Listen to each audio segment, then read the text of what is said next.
वसमत येथील आरोग्य सेविका रुपाली झाड या महिलेने ऑपरेशन सिंदूरमध्ये मला देशसेवा करण्याची संधी द्यावी अशी इच्छा व्यक्त करत पंतप्रधान नरेंद्र मोदी यांना मेलद्वारे पत्र पाठवले।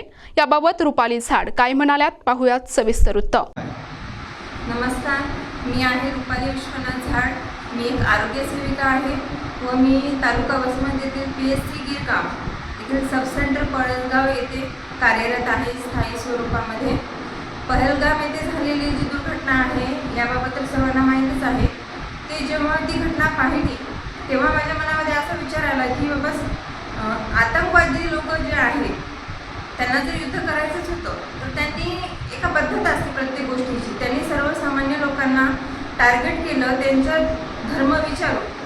मग मी हा विचार केला की ते लोक सर्वसामान्यांना टार्गेट करतात तर सर्वसामान्य लोक पण यामध्ये सहभागी होऊन का बरं आपल्या देशासाठी नाही लढू शकत, हा विचार माझ्या मनामध्ये आला होता। आणि त्यानंतर मी 9/5/2025 या दिवशी माननीय आपले प्रधानमंत्री मोदी साहेबांना लेटर लिहिलं होतं की मला देशासाठी सेवा करण्याची एक संधी द्या, परंतु आजपर्यंत त्यांचा काही रिप्लाय आला नाही। व माझी अशी इच्छा आहे की त्यांनी माझ्या ह्या प्रश्नाचं उत्तर मला द्यावं आणि ह्या कार्यामध्ये देशाच्या सेवेमध्ये मला सहभागी होण्याची संधी द्यावी। आणि तसेही म्हणायचं झालं तर फना होने की इजाज़त ली नहीं जाती, ए वतन की मोहब्बत है जनाब पूछ की नहीं जाती।